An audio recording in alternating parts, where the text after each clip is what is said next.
I'm saying hello again today on July the 17th, 2010 from beautiful Caledon, Ontario, just outside the village of Cheltenham, with Thomas Wilson from the Spirit Tree Estate Cidery. Yes. And I'm trying to remember all these names, but you've been taking me on a lovely tour of your cidery, which includes retail and a tasting room. Yes. And that's where we are right now. Tell me a little bit about the tasting room concept. Sure.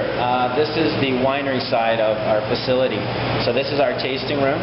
So this is a bar area where you can come to try the alcoholic ciders we've produced.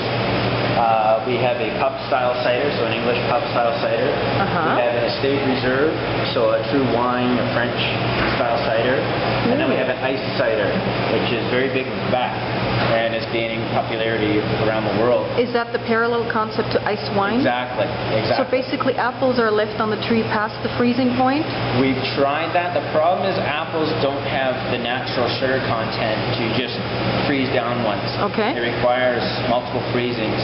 We hope to long-term we have cider apples, English and French cider apples planted on site that have a higher sugar content. We should at that point be able to do it in a natural freezing. Right now we're using just the culinary, the normal apples that we have here. So therefore it requires multiple freezings. Oh, so you're doing the freezing, so we have to press the juice, yes. We put it into small tanks, and we put it in the outside barn. We freeze that down, then we draw off the remaining syrup, and then that all goes into another tank, and then it's put outside and frozen again. We do that 3 times to get it concentrated enough. Now, what exactly does the freezing do? Does it intensify the sugar content? That's right. It's intensifying all the flavor compounds and the sugars of the fruit. We're basically removing ice, we're removing water. That's what it does. I also wanted to show a little bit, and I'm sure you can tell me. Sure. It seems like you're promoting local art. That's right. We have a number of beautiful pieces in this room from a local painter. We have local carvings. This is all artists that are within a couple of miles of the facility. Really? Is this the same person that painted the orange over there? All the artwork hung in the room right now is from one artist. We try and rotate it.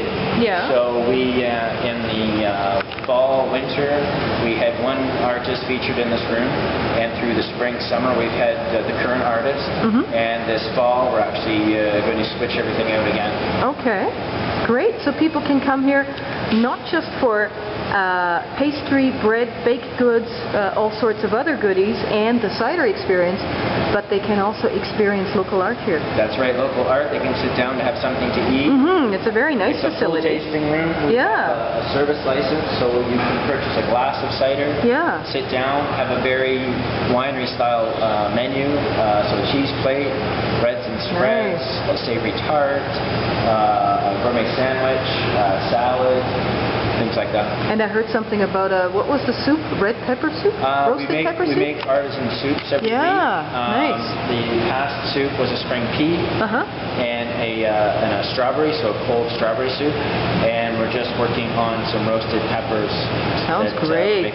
Sounds delicious. I'm a soup and salad person and a dipping person. I love bread with something to dip in, so it's great.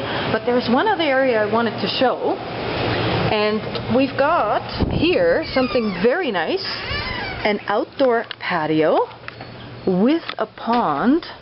And some ducks. And some ducks overlooking the agricultural areas in the Caledon region here. That's right, we're on the Niagara Escarpment, so we have some altitude, and you're overlooking the region of Peel Plain, the floodplain of the region of Peel. Very nice. And let me show you, show the audience what we've got in the background here.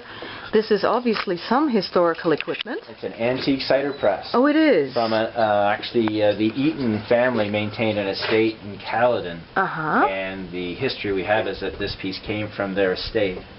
So this is an antique cider press. Okay.